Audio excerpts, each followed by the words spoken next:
Greetings, Empire Builders. Welcome to our Empire Builder Show, where the prominent company founders and CEO share their top secrets of building sustainable businesses that create global impact. Brick by brick, in every single episode, we are going to unveil the key fundamentals of being an empire. And I'm your host, Valerie Prasetyo. No matter in what kind of industry you are, what impacts another important asset? It's your energy. Today, we're going to dive deeper into this topic with our special guest, Jamie Spanhake. As a practicing lawyer, writer, speaker, and parent, there were never enough hours in the day.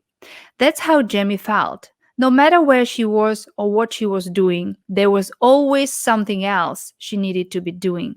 At work, should be at home with my family. With the family, should be working, wanting some me time. Who has time for that? She was struggling with her very busy life that looked quite successful from the outside until she found a better way. Jamie has learned how to have career success, time with family and friends, and space for personal desires. She's learned how to combine effective time management tools with practical mind management techniques to live a successful and enjoyable life. Now she helps busy professionals create the lives they truly want, lives that include time and space to work the way they want, to spend time with their kids, to laugh with friends, and to exercise every day. Time and space to do all the things she was told she couldn't do. Welcome, Jamie, to our virtual studio. It's so great to have you here today. Thank you. I'm so excited to be here, Valerie. Well, I believe, so many people who are watching us, including myself, can relate to your story, career, family, personal well being, hobbies, how to put all things together.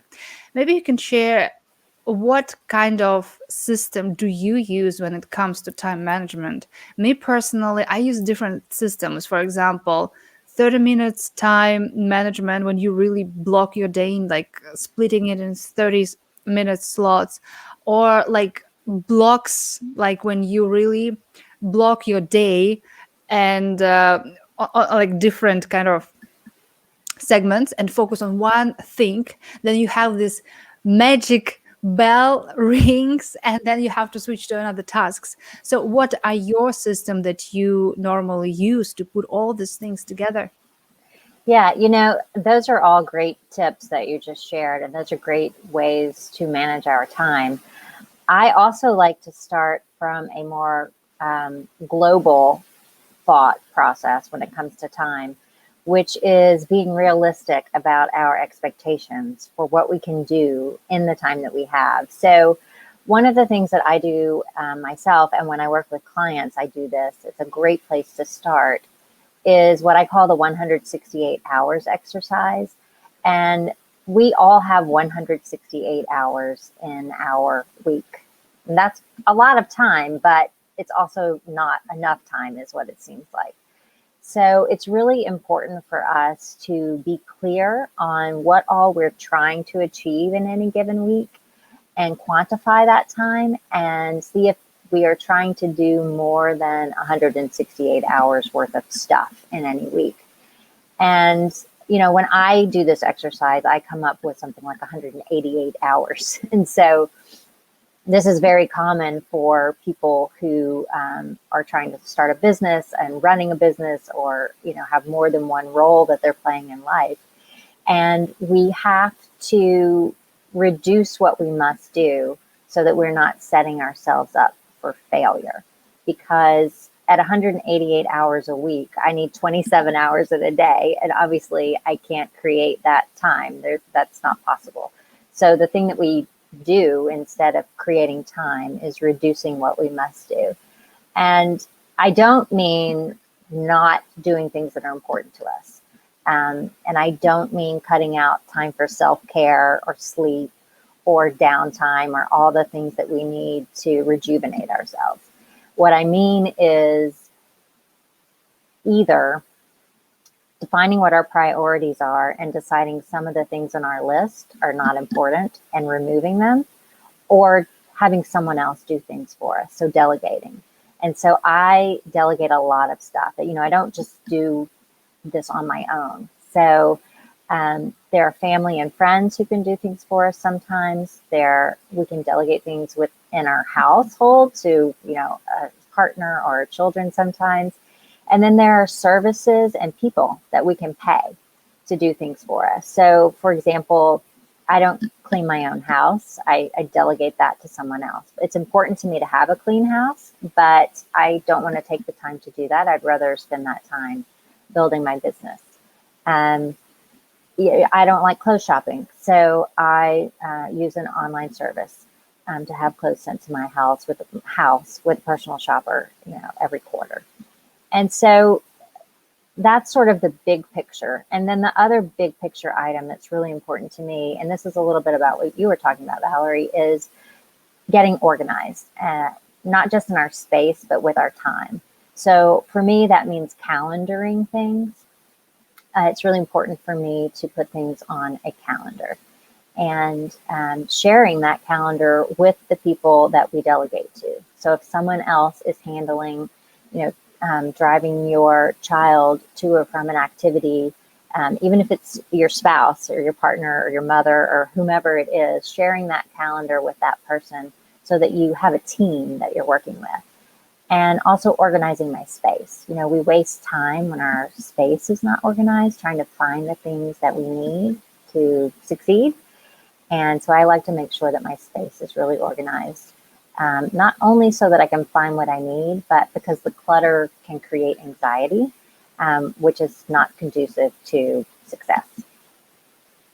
Yeah, wow, this is very practical thing, and I like that you mentioned that we indeed live in illusion that we have so much time we can deal with this and that, and also I think women have a tendency to take too much on their plate, because obviously I think it also depends on what kind of cycle we have now, and sometimes it feels like, oh, we can conquer the world, but then we start to work on a lot of projects, but also by the way we have so many other things happening, and then we are realizing that, oh my gosh, I'm so exhausted, I don't have enough energy, and in reality there is no enough time.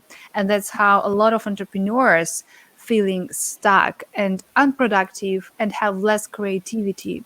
And that's why I think this topic is so important. And thank you for sharing very practical tools that people really can think about, like delegation to other people, any kind of transactional things that you don't want to do by yourself, or you really believe that somebody else can do better. This is absolutely brilliant. And also sharing the calendar with your like family members, or let's say supporters, people who are part of your life. Yeah, I think one of the biggest challenges for humanity nowadays is this chronic fatigue syndrome and the feeling of being overwhelmed, because we don't want to be like we want to be part of so many things from one side, but from the other side you are just have one body, you just have one life that you also have to fully experience, and it's not just work 24 hours. In terms of also energy management, what can be some practical tools you can recommend? Because you are practicing law, you also work with your coaching clients, you are parenting and doing like developing programs. How you are putting this together that your energy level is actually high every single day, or like most of the time? Yeah. That's a really good question and a really good point. I think we, especially women, but everyone really, we try to do everything all the time and be everything all the time. And it's really not possible to do everything all at the same time, at least not without a team of people that are supporting us, right? Which is what we were just talking about. So for me, one of the things that I always do, and we were just talking about this, is I leverage my network of support, so that I'm not doing it alone. That is the delegating effectively is the number one way to achieve more without becoming exhausted. And it takes time. So, I spend a lot of time deciding and planning what I need to do and accomplish in any given week. And the default is for me to start super planning, where I am putting blocks of time in my calendar for 1 hour to do this. And then, I need 30 minutes to drive to this other place, and to really back to back stack my calendar. But the thing that I often forget to do, and I think a lot of people forget to do, is not just how can I do all this stuff that needs to be done, but who can help me do it. And to work that into the mix of planning how your week is going to go. The other thing that is really important is sleep. And, sleep is the foundation of wellness. And we often think that we could just sleep less so we could accomplish more. But the truth is that when we are not well rested, we are not efficient and we don't make good decisions. So actually the thing to do is to get sufficient rest, because you will be able to achieve more, and even if your day is shorter, because you'll be well rested, you'll be able to focus, you'll be able to make better decisions. So I don't cut back on sleep. I mean, there are times when you have a deadline, right? And you have a short night here or there because something came up or somebody gets sick in your family or that sort of thing. But I mean, as an overall goal in life is to get sufficient sleep. I also think, right? Sleep is so important. And then the last thing I would say is that I remember to give myself a break. Whenever we have so much that we want to accomplish and so much that we're interested in, which is the way I am, and I believe you are too, Valerie, is that we just drive ourselves all the time. And then when we don't meet sometimes our unrealistic expectations, we're very hard on ourselves. So it's important to remember to be self-compassionate toward ourselves, so that motivates us to keep trying.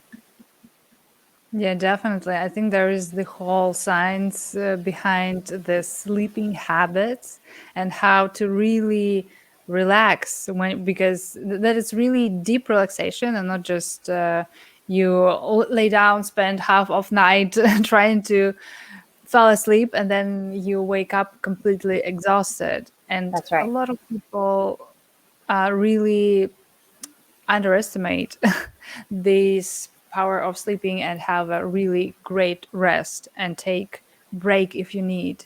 Especially high achievers, this is like completely impossible to stop moving. And as an athlete, I can really add that, for example, there was time when my coaches said, you need to relax. And this was almost impossible to do for me because we used to go to training or compete no matter if you're sick or if you're healthy, if you're tired, you're not tired, you go and perform.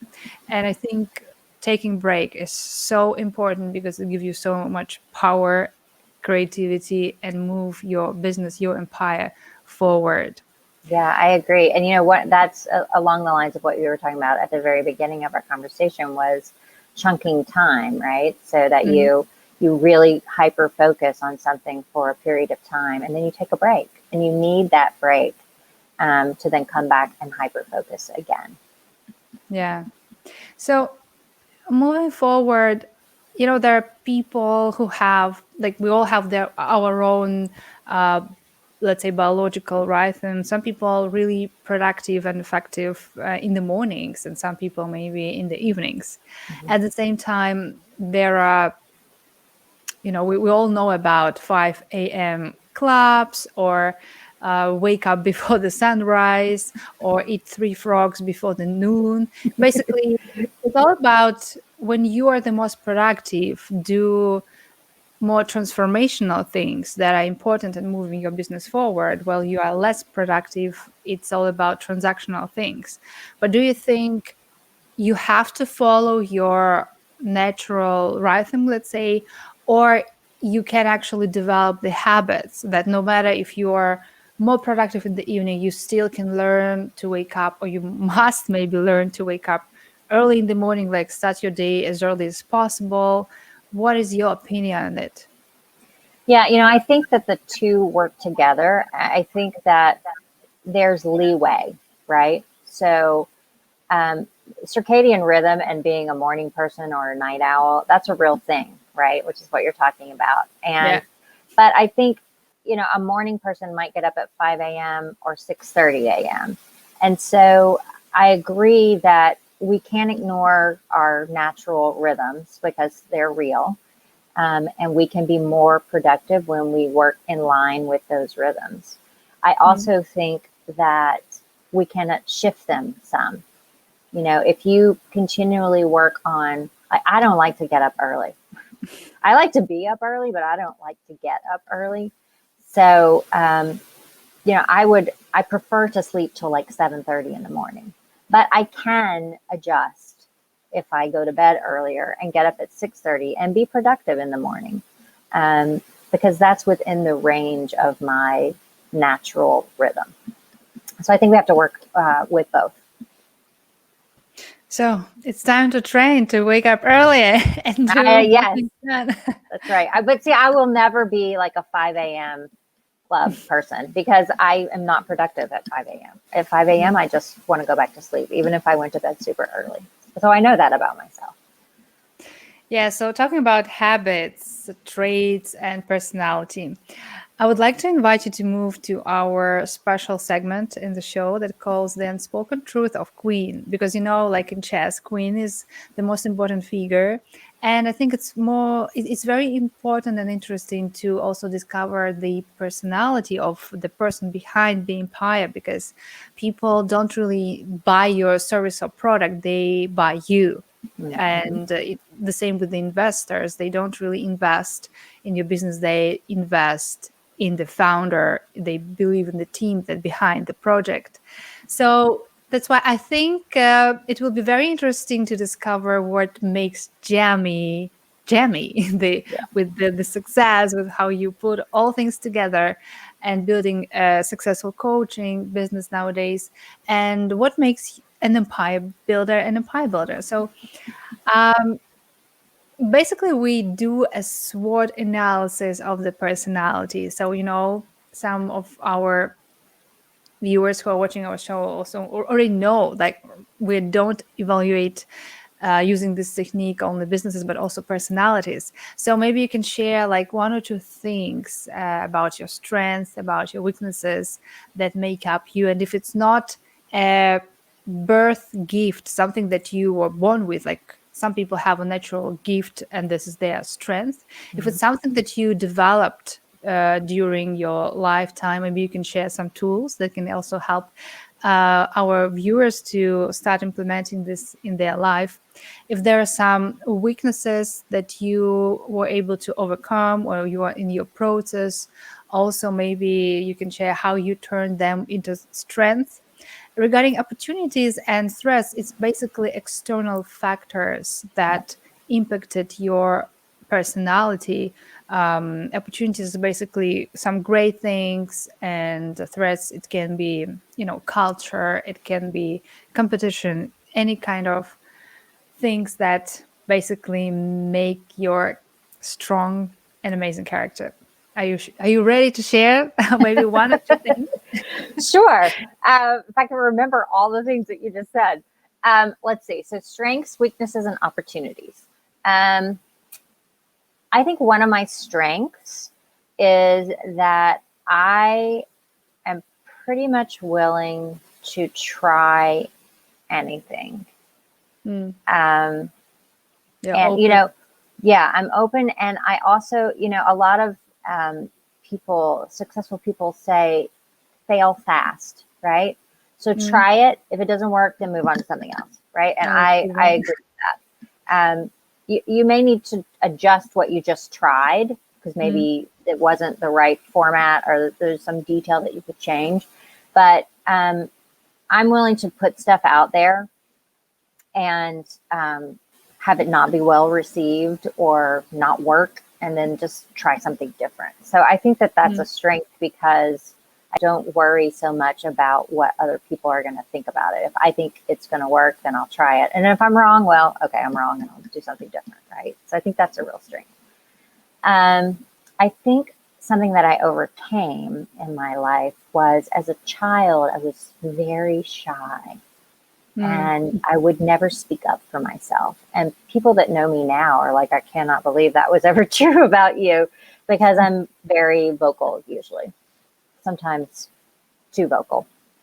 But I remember being in second grade and I got in trouble because my friend was talking to me, but I wasn't talking to her in the classroom, and I got in trouble for talking.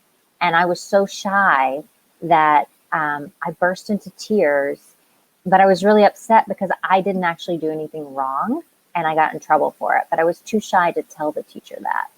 And I remember asking if I could go to the bathroom because I didn't want to be crying in my classroom. And I remember looking in the mirror in second grade and saying, I am not going to be this shy anymore. I don't like the way it feels.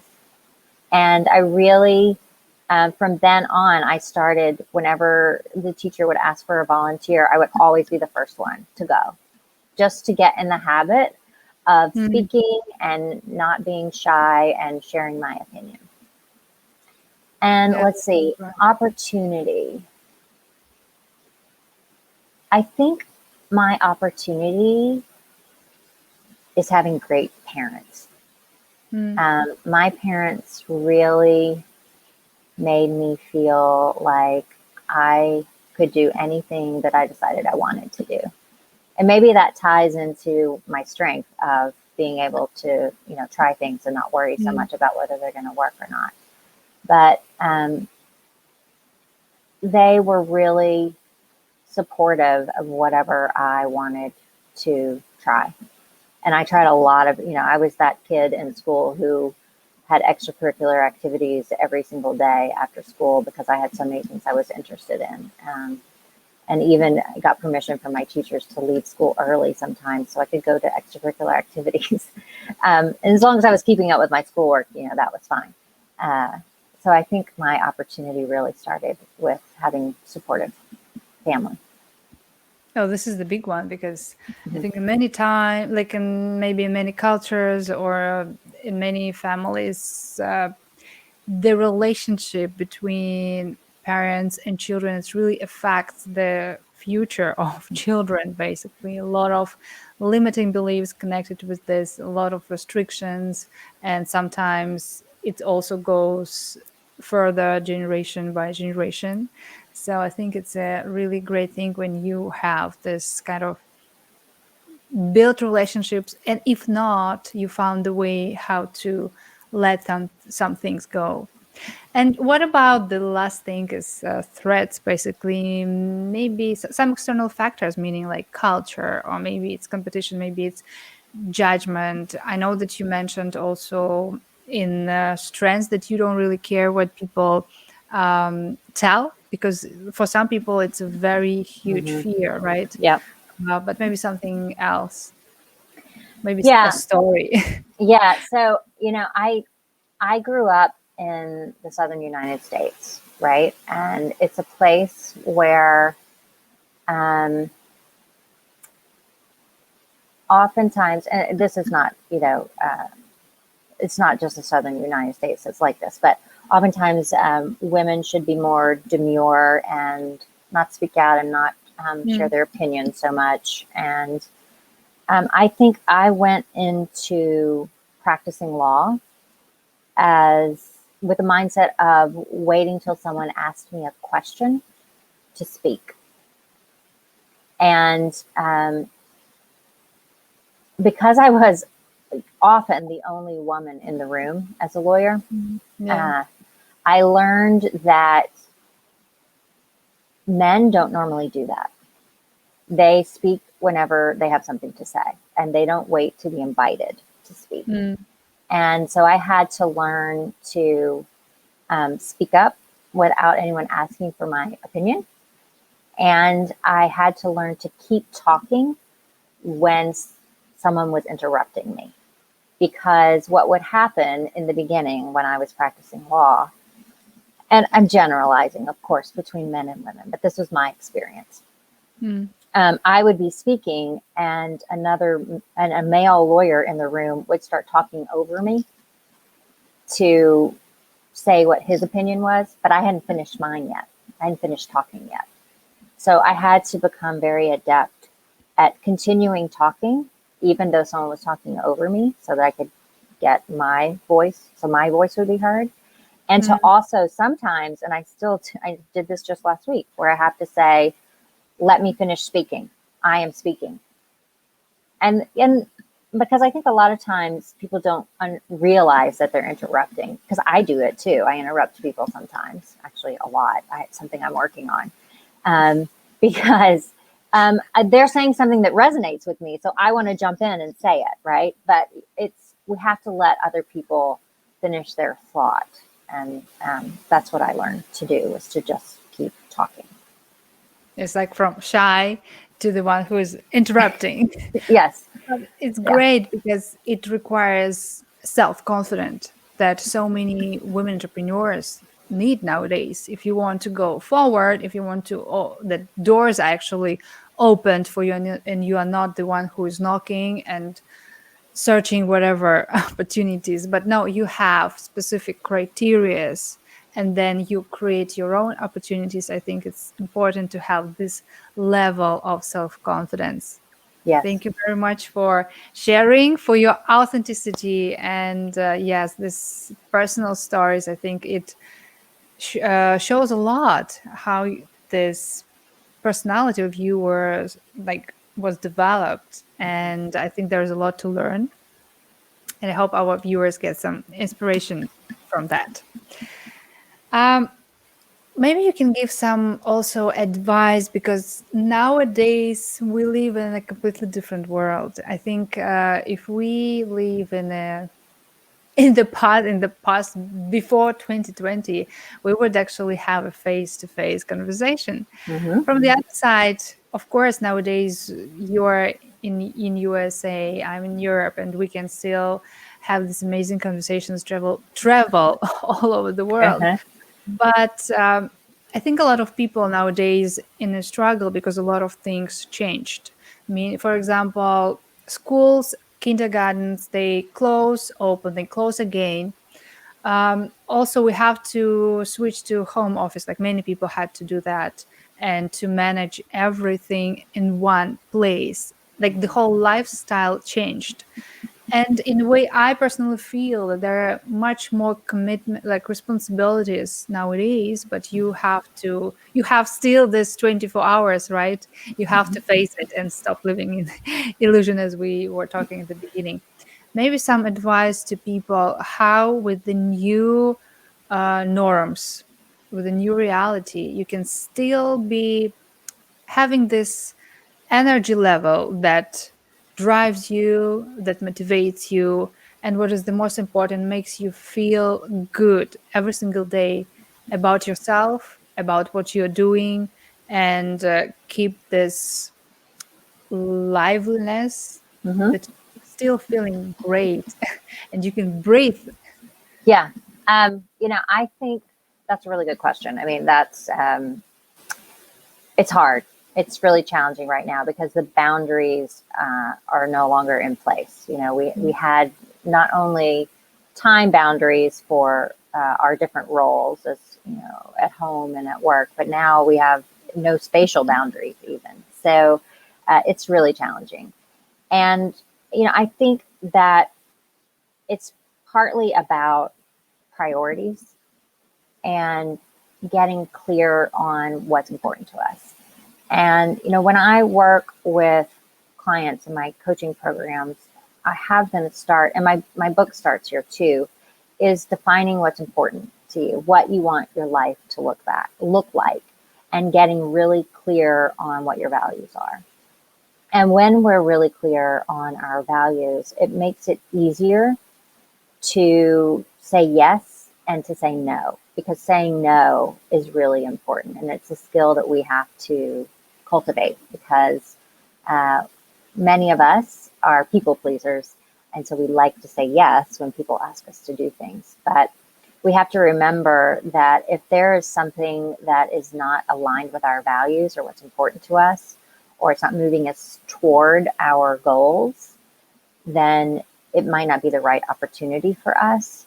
And it's when we spend a lot of energy doing those things that don't resonate with us that we feel so overwhelmed and exhausted. At least that's been my experience.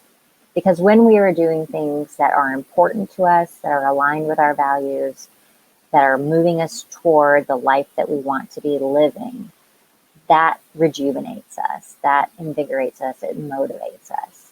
And then there's practical things like making sure you get enough sleep, making sure you exercise, making sure you have downtime. I have a meditation practice, daily meditation practice. And for me, that's so important to just staying centered and calm. So the other thing is to remember that's hard. It's just a hard time. And we have to do the best we can. We have what's our aspirational plan for our life, and then life happens and gets in the way sometimes. And we have to be okay with adjusting and changing because that's life. Yeah, there are big things like values, what you mentioned, definitely. And learning how to say no. I think this can be one of the biggest challenges for many, but this is an essential part if you would like to keep your life in balance. So, Mm-hmm. definitely, thank you for sharing this and mentioning these things. Uh, I know that you actually mentioned that you are have program and you're putting actually together a new transformational program. Can you share with us more like information about that? Because I think time management and energy management, this is really essential things because this what affects us every Mm-hmm. single day, no matter what we are doing, no matter where and how we're living. Mm-hmm. That's right. Yeah, so I have two virtual coaching programs that I'm doing. And one is a group coaching program called Life is Good Again. And we do it online. And it's mid session right now, it's 8 weeks long. So the next session doesn't start until June 2nd. But I also always have ongoing one on one coaching, which is what I call Lion Life coaching. And both of the programs are based upon the principles in my book, which is The Lawyer, the Lion, the Laundry, 3 hours to finding your calm in the chaos. And you can find information about the two programs and the book at my website, which is jamiespanhake.com. And you mentioned that I have a new program coming up, which is going to be a membership program. But all of them are about work life integration and managing our time and our energy and our mind so that we can create lives that allow us to do and be all the things that we want to do and be without feeling, overwhelmed and exhausted because we have so many roles that we're playing in life. Yeah, that is brilliant because nowadays success is actually determined not just by numbers, by your achievements and titles and all these material things. It's basically evaluated as well how you feel every single day, like the level of your well-being and the Mm-hmm. level of your happiness, like true authentic happiness. It's not about what you are posting in social media and what you see people Right. post in social media. It's your true life behind the scenes. And I think it's so important to learn these strategies that Mm-hmm. can bring this balance and well-being in your life. I Thank you agree. very much, Jamie, for being here today, for sharing your knowledge and wisdom. At the end of our shows, we have kind of tradition to set an intention for the upcoming week. So I would like to invite all our viewers to set one maybe goal or wish what you want to achieve in the upcoming week. And we wish Jamie is going to discover how you can do this, how you can achieve that. So Jamie, I would like to invite you to, in a way, transform from a successful coach to a fortune teller. So now you Okay. stand the screen, 10 cards. Okay. Just pick up one, like name the number from 1 to 10, and let's see. I am going to choose number 7. Number 7. Let's see what it says. In any chaos, you can create your own peace. In any problem, discover an opportunity. One of the keys to abundant life, a deep breath. Mm-hmm. I think it's so important to also relate it, I think, in a way what you mentioned, Jamie, like sometimes it's so important to take break, Mm-hmm. to really breathe. And after that, you can actually find so many solutions for any challenge, problem, whatever you face nowadays in your Mm-hmm. life. Thank you very much for being here today, Thank you so much, Valerie. It was my pleasure. and hope you enjoyed watching this episode and you get some knowledge and inspiration that will bring you one move closer in building your own empire.